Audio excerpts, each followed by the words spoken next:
Welcome everyone. This is a quick demo between the current Teams client and the new Teams client, which you may or may not have seen prior to this video. My name is Dan Ray, and I will be playing both Dan on the right side of your screen and Satya Nadella on the left side of your screen. Satya is unfortunately or fortunately using the current version of Teams. We can tell that because it probably looks familiar to you. And we have the try the new Teams icon unchecked in the upper right. However, Dan is using the new version of Teams. So you might notice some things different, including in the upper left, where we have the Teams preview and beta indication, and the checkbox is on for the new version of Teams. So from the outset, you'll notice that I've got a couple differences between new Teams and current Teams. One difference would be on that highest level on the what's normally the title bar with search. I have a lot of information consolidated right there for my review, including other organizations that I can see information from, and I don't necessarily have to switch context to that other organization to see information from multiple tenants. That's probably the number one reason I've been playing around with the new version of Teams. The other thing that I can see right there is that I have an update available that would require me to restart Teams.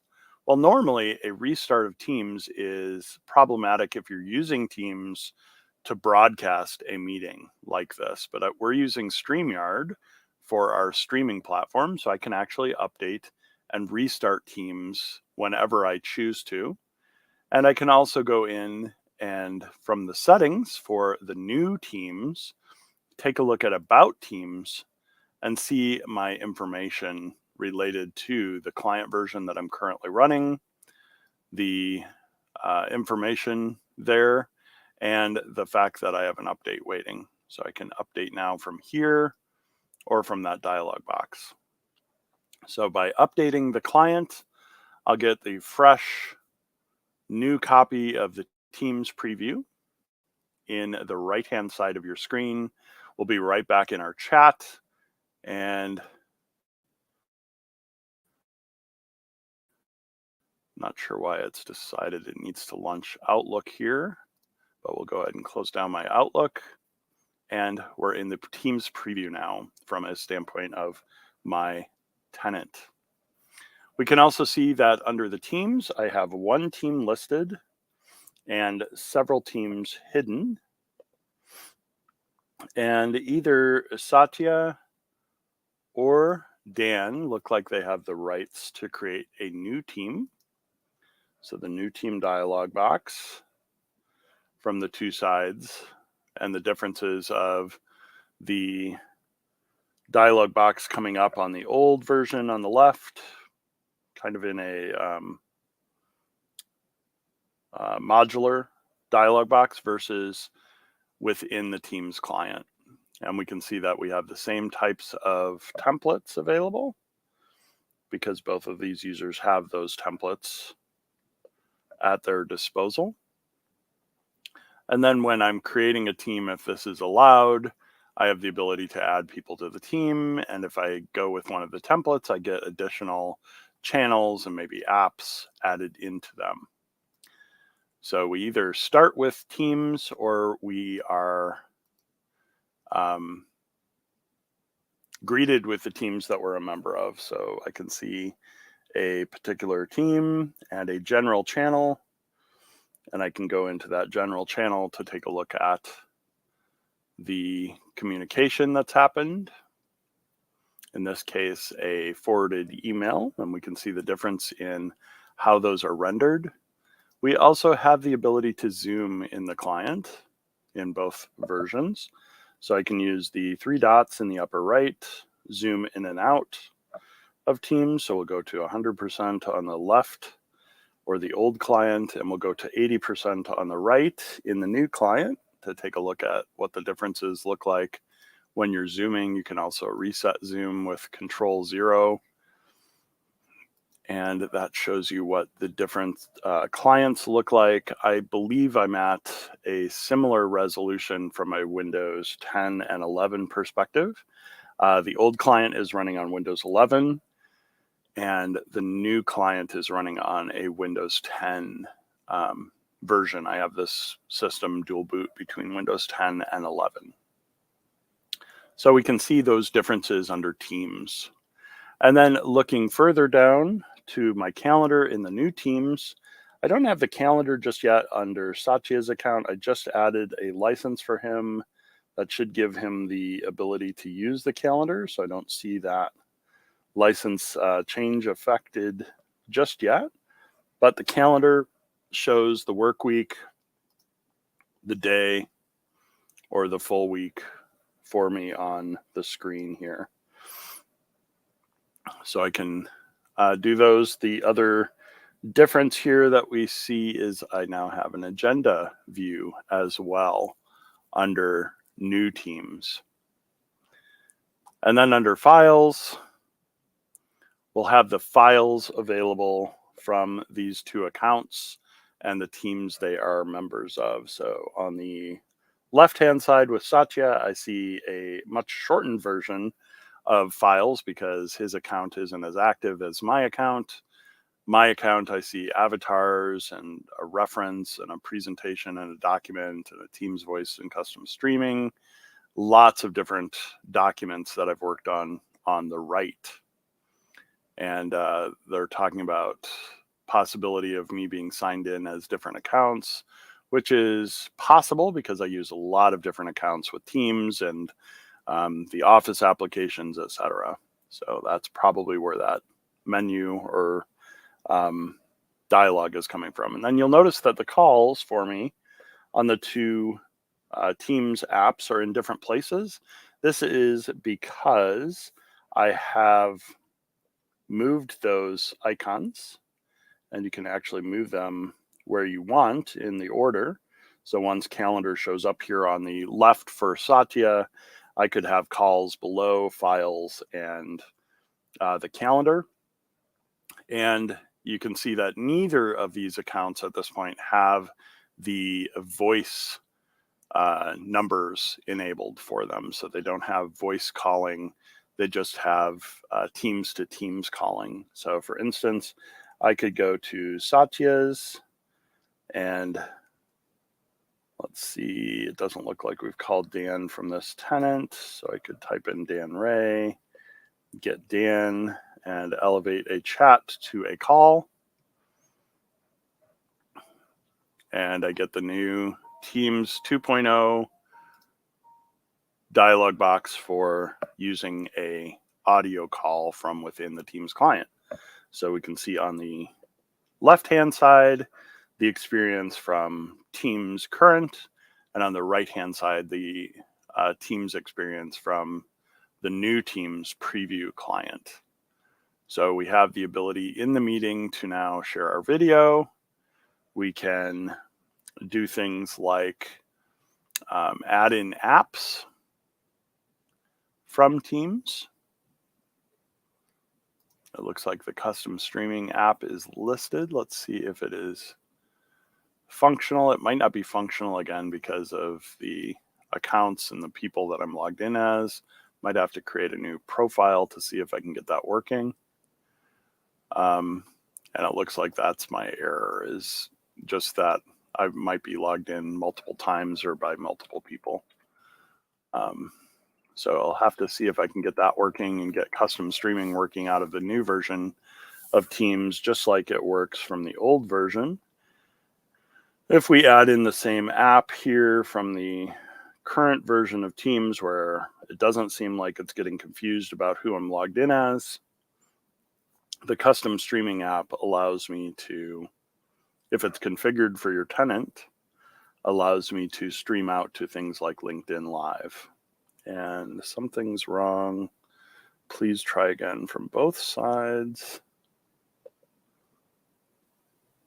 I wonder if it's something similar where it's getting confused about my my permissions or who I'm using as an account from both sides. But we can get to the chat, so you can have current and previous chat access within a audio call. You can promote this to video. You can share your screen. So the share dialog boxes, let's take a look at here. I have the ability to include computer sound, yes or no, from both. I have the screen or the Windows capabilities. It doesn't look like I have the presenter mode, which overlays my video if I have my video turned on with my screen sharing, whether I choose the full screen or a particular window.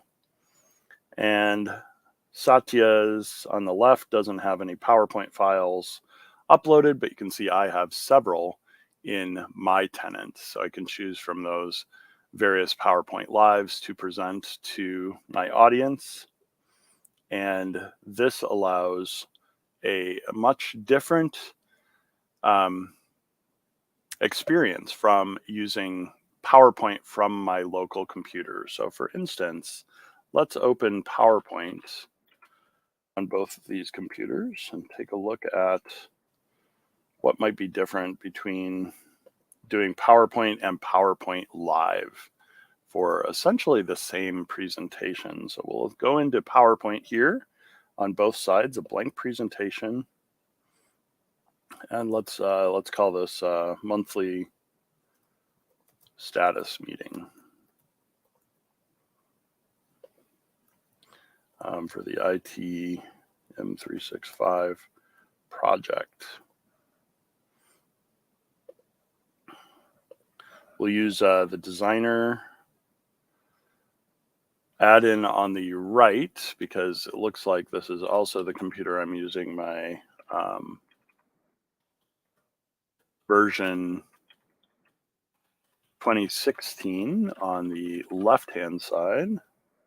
So monthly status meeting and IT M365 project. Now what you'll notice on the right-hand side where I have Designer available, Designer takes the information that I've just typed in and gives me these great new visuals to present to my audience.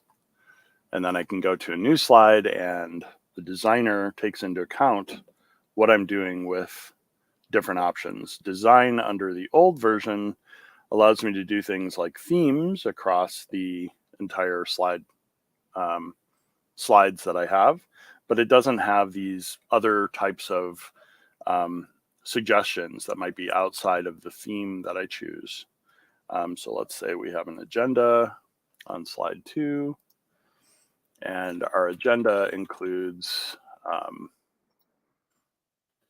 current status, deployment for week of 7/10, risks, and we'll discuss other topics. Now with that, Designer takes into account not only the fact that these are both agendas, but gives me ways to maybe visually improve these 4 bullet points that I need. So you can see on the right, Design Ideas really allows you to spice up using the same selected theme, potentially. So we can go to our design and we can look for the same theme to start with. But look at different ways to spice up these slides under the same theme here between new PowerPoint on the right and old PowerPoint on the left. So let's do one final slide here for current status.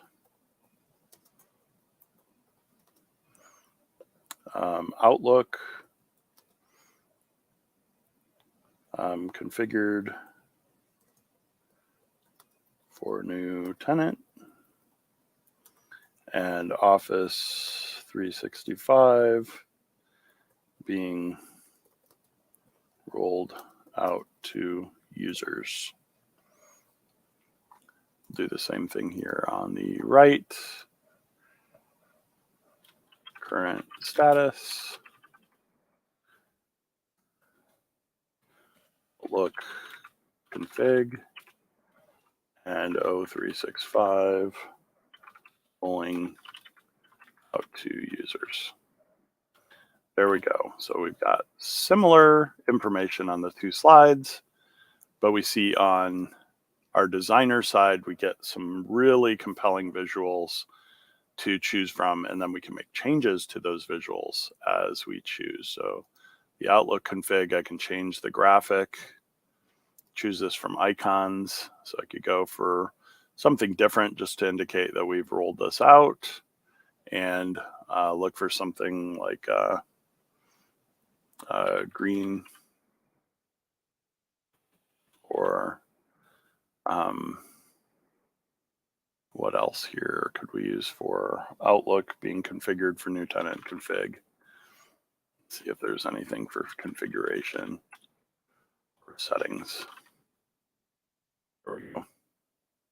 I could use this icon for configuration and change the image if I choose to here for the status. So we have 3 slides each. We're going to save these files, and I'm going to save these to my local computer. And the reason for that is because I would like to keep everything pretty consistent. Let's call this current status new PowerPoint. And let's call this one, we can save it to the computer, desktop. We'll call it current status old PowerPoint.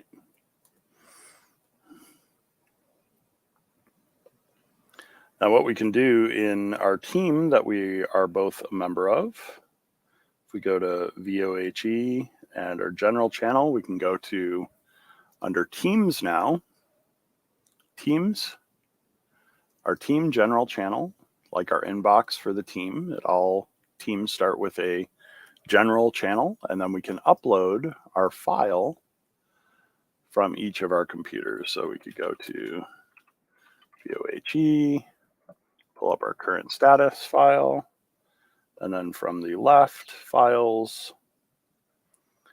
VOHE from our desktop, current status old PowerPoint.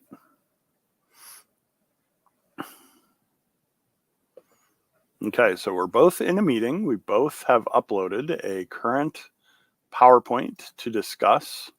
Now let's see what the difference is going to look like if we share our computer screen versus share PowerPoint Live. So if I go into PowerPoint Live and we find our file that we just uploaded to, it's not in our OneDrive, but this should give me access to VOHE as well.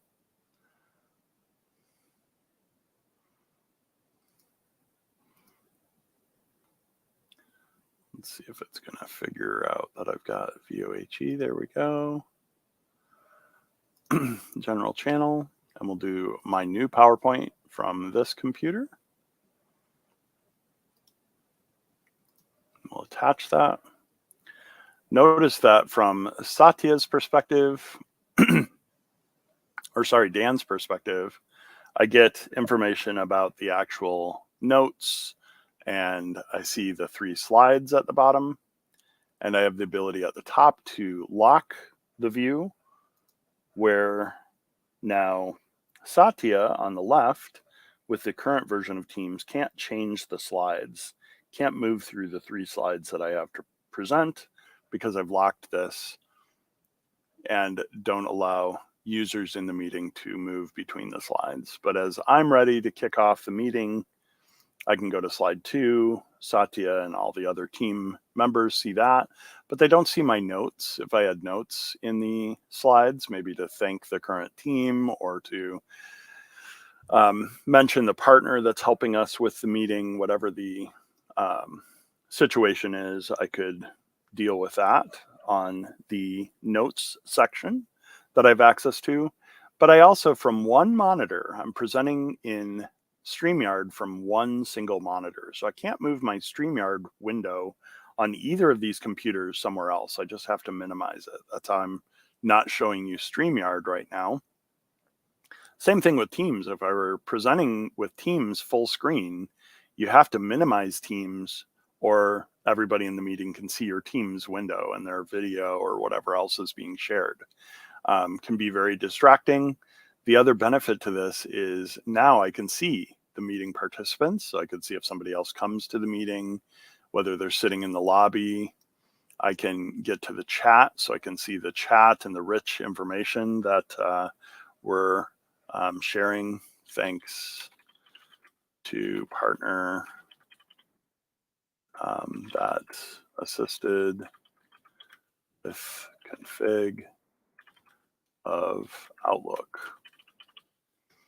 and this training partner, whatever the status is that I had in my notes. To remember, I could either speak in the meeting as a presenter, or I could type in to the chat, and then we can see that Satya's side, just consuming the presentation, can see that last unread message now. So a little different feel when you're using PowerPoint Live versus just full PowerPoint. So if I went to stop sharing, stopped presenting this, and shared essentially the same thing by sharing my entire screen with the meeting, we'll see that Satya now sees something that doesn't look like my PowerPoint, but if I go into my PowerPoint full screen, I get a similar view here to what we saw. I also get capabilities from PowerPoint like the captioning, and I can change the captioning language here within subtitles. The location, is it below the slide or at the bottom overlaid on top of my slide? As long as I don't have information in the middle bottom of my slide, this might work out. Teams has a similar capability called live language and speech, live captions. So if I turn on the captions in a screen share from PowerPoint, everybody in the meeting sees the closed captioning, whether they want to, need it, or not. And if it's laid on top of my slides, that might be distracting or covering up information at the very bottom. But I could also set the subtitle settings so that they're at the bottom or above the slide separately, so the slide is intact for my audience. The other thing, as a Microsoft Most Valuable Professional, that I am super proud of the team for assisting me with, was working with one of the US's largest sporting retailers and putting Dick's Sporting Goods into both PowerPoint as well as the Teams live captioning. So instead of being either just removed from the captioning, like the word Dick or Dicks, where I just don't see them, and then sporting goods works because those aren't on the, neither of those words are on the list that doesn't display for whatever reason. Let's think of it as a do not display list or block list. In Teams, you get like the little asterisks. So it shows the word has been said with starting with D, but then the rest of the word is asterisked out. And this particular company came to me through a Microsoft partner I partner with and work with on a regular basis. And they said, hey, we're trying to do a lot with inclusion and equity and diversity. And one thing we would like to do with our company meetings is make sure that we have the capabilities for people that might either be in the situation where it would be helpful to have closed captioning, or are hard of hearing can participate fully in our meetings. And when our company name is not displayed, that is a issue. So this was a way for them to address that. So we get this benefit, if you will, from sharing in PowerPoint. And I get the full PowerPoint presentation capabilities. So there might be some things that I can do from here in PowerPoint that I may not have in PowerPoint Live. One of my favorites is the B button. B in PowerPoint turns your slides off, so your slide doesn't distract while you are maybe talking about something in depth that isn't on the slide, or you don't want people reading the slides while you are presenting. The focus should be on you or on the discussion in the room. So the B button I know works here. I'm not sure if that has been introduced in the current version of PowerPoint Live. The other thing I love about full PowerPoint presentation mode is the fact that I can use my keys to actually navigate. So I can hit the 3 key and go to current status. I can hit the 1 key and go back to my very first slide, 1 enter, or 3 enter, or 33 enter to go to slide 33. Those are things that I haven't seen in PowerPoint Live. However, PowerPoint Live, as a presenter, I can see all my slides. So instead of having to remember my last slide with my action or my thanking everybody for attending is slide 33, in PowerPoint Live, I can see previews of all of the slides and just fast forward to that end slide or that summary slide or whatever I'm looking for, maybe based on a question that comes up in the class. If you've ever sat in training or a meeting where somebody's like, oh, I have a slide on that, and then they try to go through the entire PowerPoint to figure out where that slide is, this is a much easier way to do so. The other thing you can do in PowerPoint full client is you can pinch, and even as the presenter, everybody can see this, but I can see the summary slides, and then I can pop right over to the slide I want. So there are some things that I really miss when I'm using PowerPoint Live because I've learned these tricks and tips in the full version of PowerPoint. However, the other thing that can happen because I'm sharing my entire screen is anything, including applications that I might choose to switch to temporarily. Like if I go back over to my StreamYard or my OBS window, these are seen by everybody in the meeting. So some positives and some negatives to both using PowerPoint within Teams and using the built-in capabilities of the platform, and in this case, PowerPoint Live. So I can stop sharing my screen here within our meeting, and then we could see the same thing from Satya's end. Share dialog box in the upper right. PowerPoint Live, nothing listed, but if we browse the OneDrive for Satya, and if it sees our additional team here, from Satya's perspective, we should be able to get to the same file or his version of the file, attach that to his OneDrive, and then you'll see the reverse behavior where Satya is in charge of the slides and the preview. So in this case, it's unlocked. So Dan can kind of file through the 3 slides here. If Satya locks the preview, Dan can't move through the slides. He has to wait for the presenter to move to the agenda slide. Satya can see the notes. The B key does not work. I do have some capabilities here like a laser pointer, or I can write on the slides. I can change the notes font size.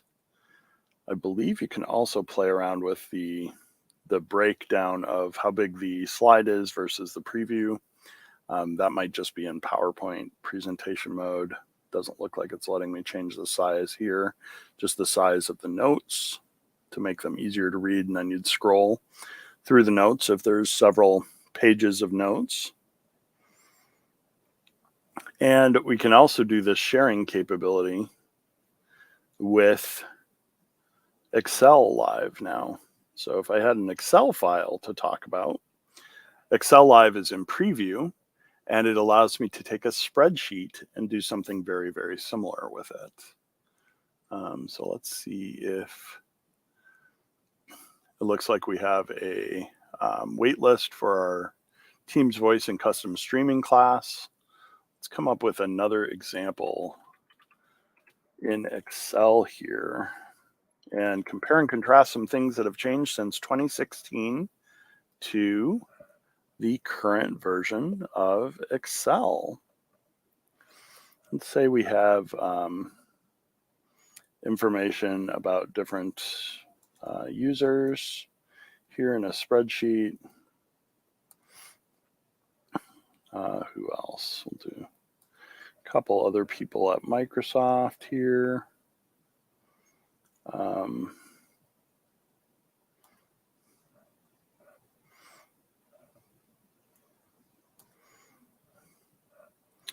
We'll do some other examples here.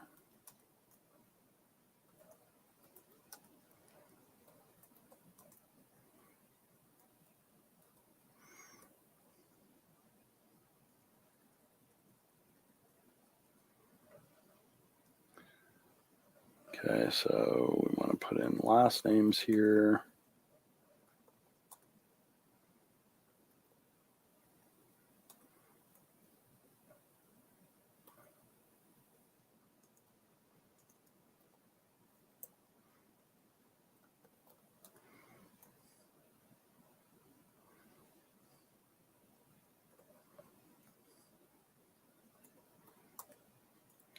Just do several examples here of different last names.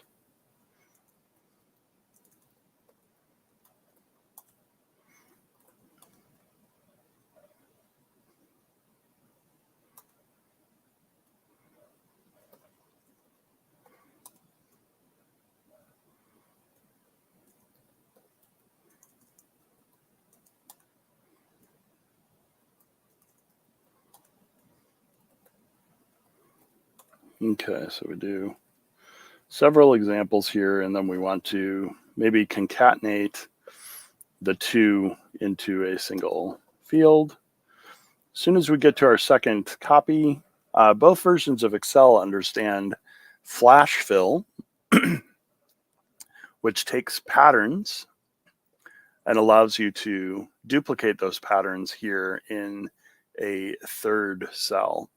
And I can make changes and look at the options within flash fill, and it's changed all 13 rows for me automatically, grabbing last names that are hyphenated, grabbing whatever information is in cell 1 and or A and B columns and concatenating those into the third column.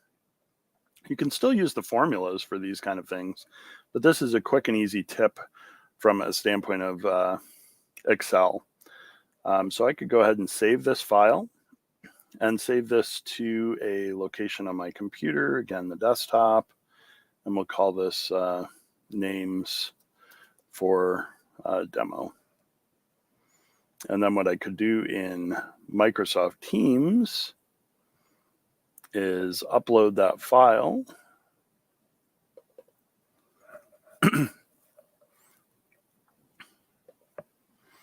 and pull that information right into Excel Live along with Dan in the meeting.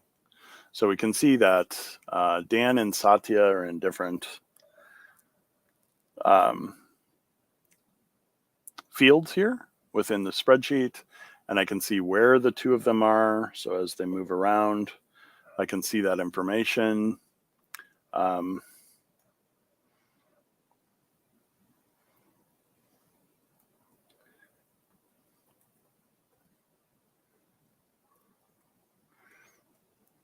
Put in company names here.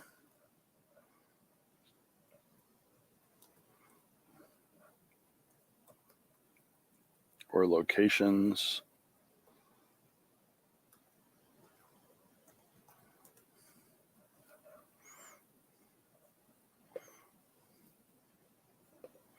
What else?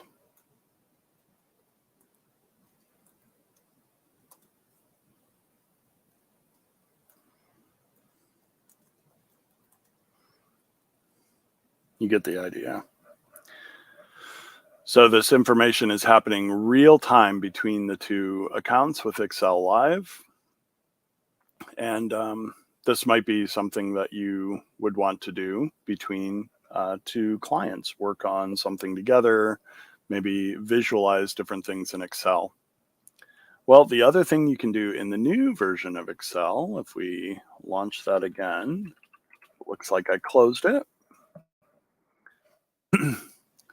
is besides this information that we just looked at, I could do something like pull into slide D, maybe a company name that different people work for. So Gallagher, Microsoft, Dell, Orange, the telecommunications company, Verizon, Google, Amazon, Lenovo, HP, IBM, and Kyndryl. Kyndryl, if I can spell it correctly. I think that's how they spell it. What I can do now, also with the new version of Excel, you can't do this in the current version of Excel, is under data. If we look on the far left, these are the options. Under data in the new version of Excel, we have stocks, currencies, as well as geography information based on that column.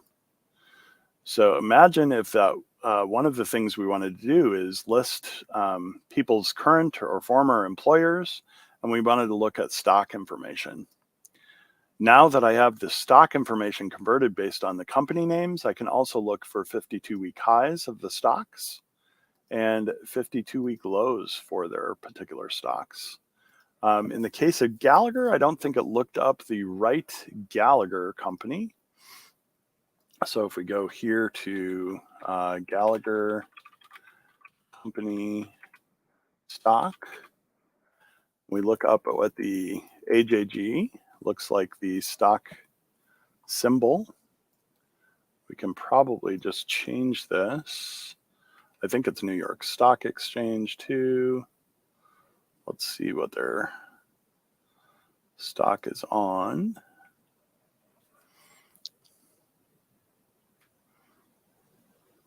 NASDAQ.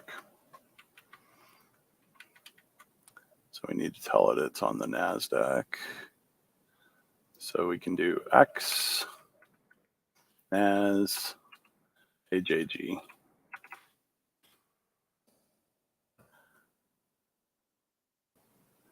Huh.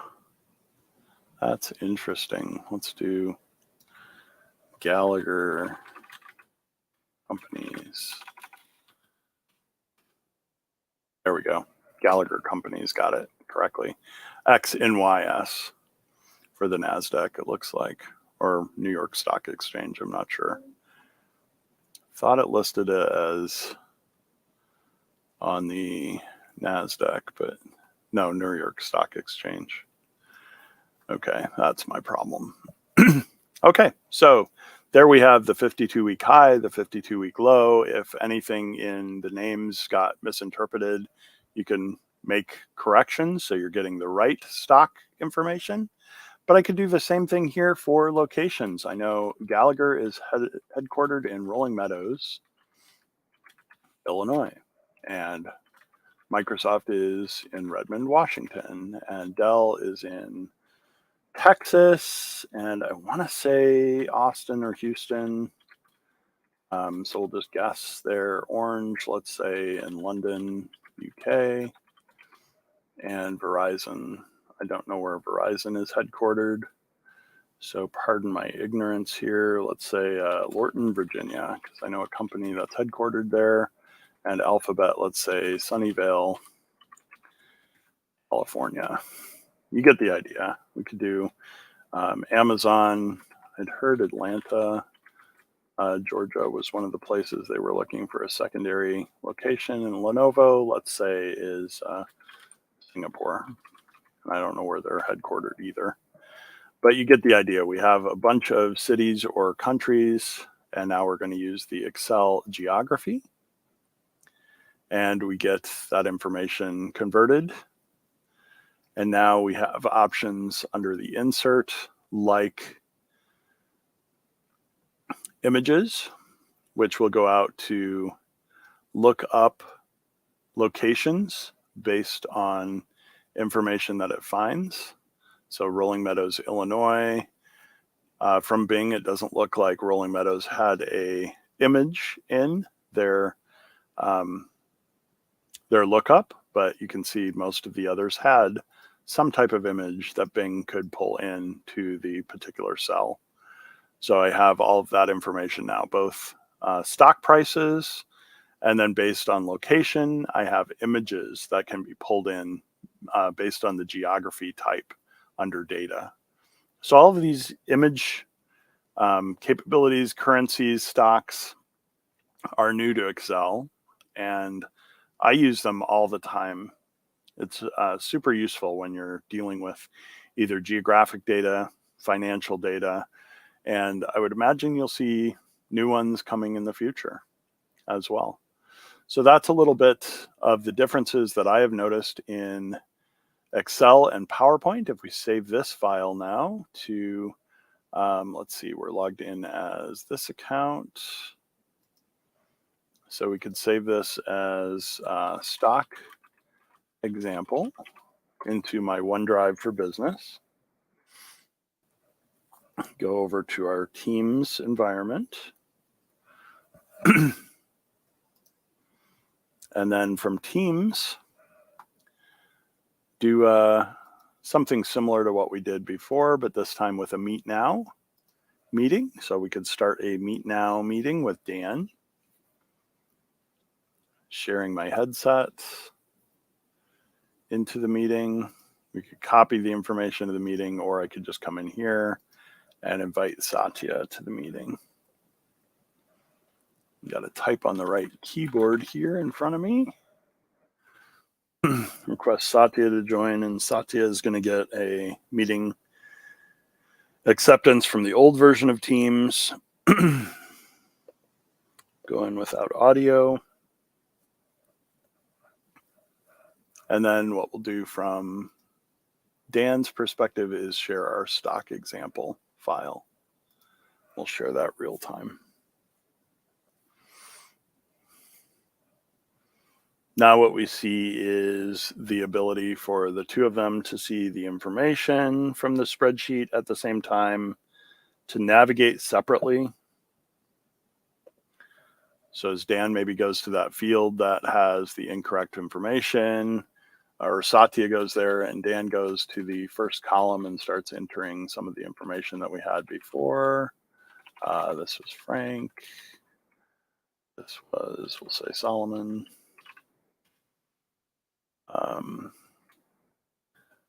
Who do I know that works at Verizon?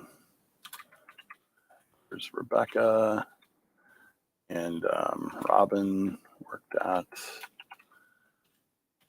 Alphabet. I know Alex works at Amazon. We have the Lenovo group. This is where,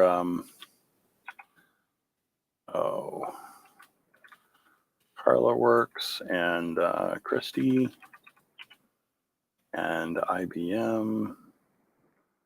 Say Sonia works there. She's actually at Dell. And then Kyndryl is where Doug works. So we've got several different examples here, and same thing, maybe Satya now goes through and fills out the last names for me. So we get a bunch of different values here for last names. I'll just make up some last names here.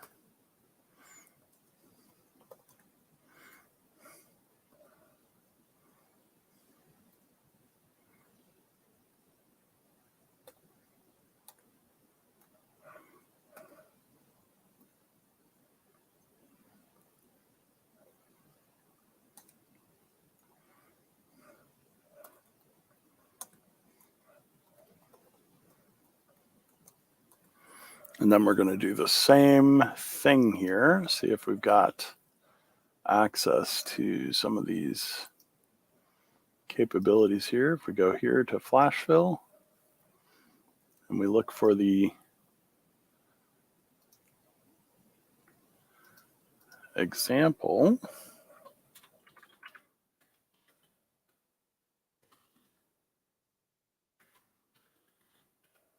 and then we tell it that we're looking for it to pick up on the example that we just gave it. There we go. Now we have flash fill for column C,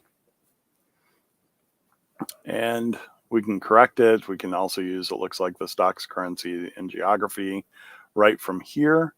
So if we entered information for HP and IBM and Kyndryl, we could pull in the image from Bing into this spreadsheet online together. So one person, for instance, who understands how something advanced in PowerPoint works from a presentation perspective, or if you're using Cameo objects, this is a pretty neat little trick. Cameo objects in PowerPoint can be embedded over the slides using the video from your computer. So let's say I decide to insert from the new version of PowerPoint Cameo on all of my slides. And now I have this little circle in the lower right on all 3 of my slides. It can be 3, it can be 300. And I save this file to my computer. And then we go to Teams. We go back to our team that we were in, and we upload this updated file here with our current status. And it now has our Cameo object in it. Now, in our meeting, instead of sharing a Excel live, we're going to go in and share a PowerPoint live. And I'm going to do a background effect here. Turn on my camera to get some video in the meeting. My computer is pretty busy because I'm taxing the heck out of it, doing all these crazy things with it. But we're going to share now a PowerPoint live for what we just did. Let's see, browse my computer. We'll go to current status. And what this should be able to do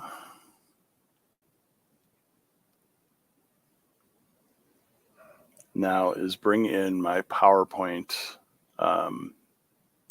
Cameo video here. And it can probably only do that if the computer is capable of doing it. So let's see on the other side if we can get this to work.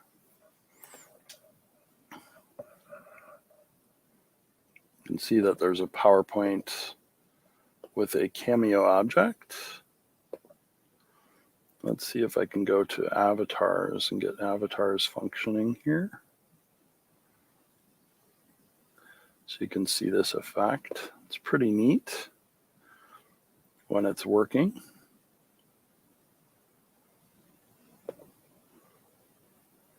I wonder if it's using the wrong camera or something, or getting confused by the camera. Just bear with me while I check this. Surface front camera.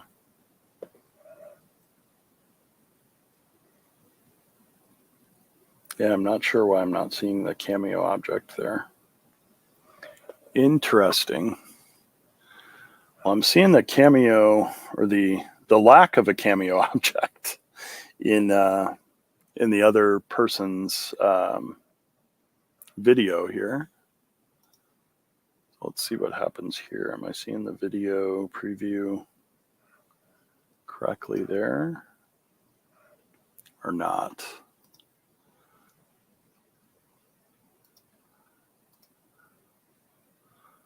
See if we can get this working for you folks, because it's pretty neat when it works.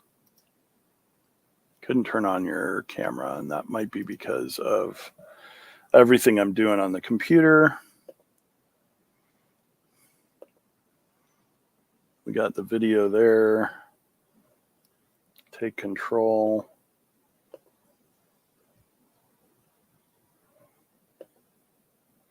What it should be doing with the video is embedding the video in the lower right of the slide with the Cameo object, and I'm not sure why it's not doing that. But you get the idea. So we'll leave this meeting. And that hopefully is a little bit about the differences between the new version of Teams versus the old version of Teams. We still have capabilities like the ability to move between the icons on the far left, and we can do so with the control keys. So control 1 moves me to my activity feed. Control 5 moves me to control 2 to my chat, control 3 to my Teams, control 4 to my calendar. And because I don't have the calendar displayed on the left-hand side in the old Teams, control 3 and control 4 moves me to my files. And then control 5 to my calls. Once I get calendar fired up there, that might be a restart of the client. Let's just try that real quick here. Restart Teams, because I'm not using Teams for this meeting. I can actually restart the Teams application successfully. I think I just chose the version I didn't want. The new client will be firing up here. We'll see if it just logs in. Now we'll have the new client and the new clients on the two machines, unless we say not right now. And what that should tell the client to do is fire up the old version, the current version of the Teams client. There we go. So we have the old version on the left, restarting, and we have the new version on the right. And what I wanted to see here was if the old version restarting Satya's account would include the calendar, because I added licensing back to give him the calendar capabilities. It looks like I'm still waiting for that to cycle through here for him. But you get the idea. The calls would be new calling capabilities on the right, current calling capabilities on the left. And I'm discovering other little things along the way that might be different between the two. For instance, it doesn't look like I have the right-click option on the chat.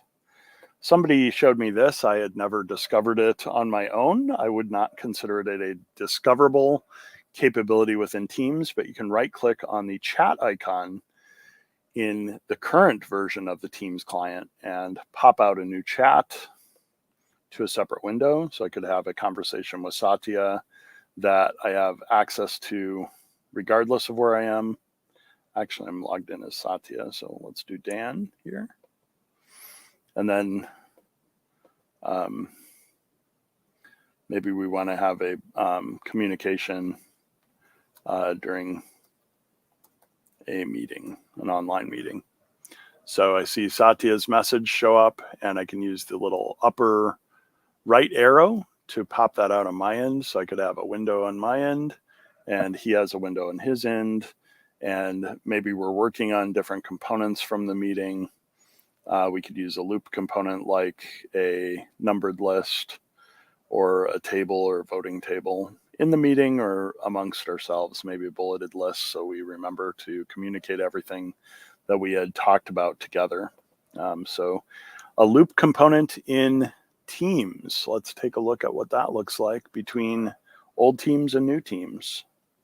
We'll just call this the agenda, intros, and then we'll do status, of project.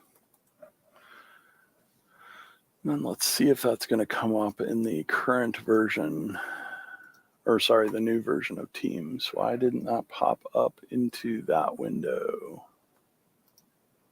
Interesting. The loop components do not seem to be synchronizing amongst the two of them. People in your organization with a link can edit. Interesting. Let's try one other thing and hop into the new Teams. So we're talking Teams 2.0 to 2.0 here with loop components, and see if that's maybe what's happening. That's getting confused because I'm using two different versions of the Teams client. And then as our final demo, we'll move from the new Teams to the old Teams and see how that goes for us. So right now we're starting up both computers, the left and the right. The left computer, as a reminder, is running Windows 11. So if I do a WinVer, we'll see my reminder that I'm on Windows 11 22H2 Enterprise. And the computer on the right is running Windows 10 22H2 and is dual boot. So this is a computer that has both Windows 11 and Windows 10 on it. I could do that on some of my Surface devices. My Surface Pro 9 does not support, it doesn't appear to support Windows 10, but my Surface Pro 8 that I'm on right now, I believe does.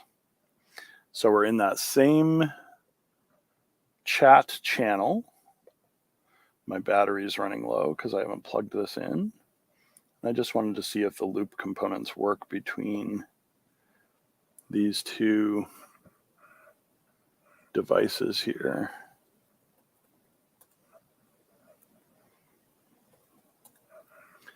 Let's see if we get a update here to the loop components. There we go. Or no, that's the one that I just created. So we'll discard that one. Maybe we'll close it and open it again and see if we get any different behavior. If we don't, we'll test that one last time in the current version of Teams and just see if this is one of the things that we might have to report as a bug. So the other thing Microsoft is looking for in new Teams are any bugs that you come across. The way that you switch back is you tell it to switch from the new Teams to the old Teams in the upper left, and I can say loop components not working properly. So we're looking for that feedback right there. And then what that should do is reboot my Teams client and move me back to the old version. So if we do missing a feature,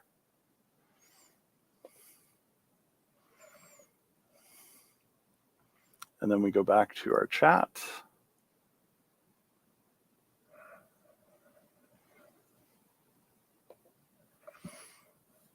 and then we go to a new chat.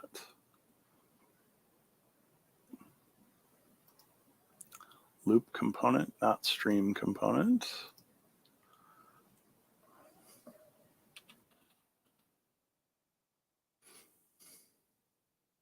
I wonder if it's a licensing thing or something, maybe even.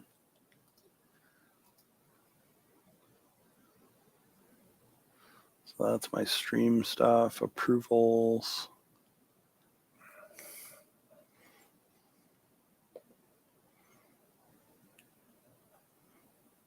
Or no, I was in a chat before, now we're looking in a team.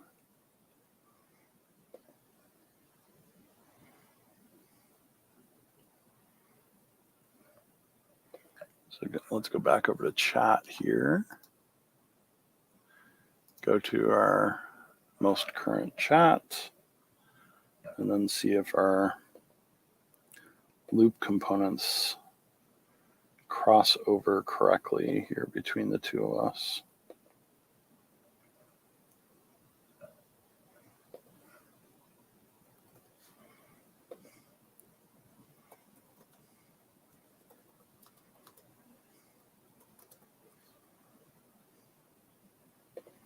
But we have to send it. That's it. Yep. So we have to send it to get it to sync. You can see how often I use loop currently. So you send it off and then it's available between the two. Now to test this between the two clients, we switch one side to the new client. So it restarts Teams. We launch the preview. And now that I'm in the preview, we're sitting with the loop component in Satya that Satya created. And I have that first item. And then I should have the ability to edit and insert. So I can insert additional or agenda, put in different items here.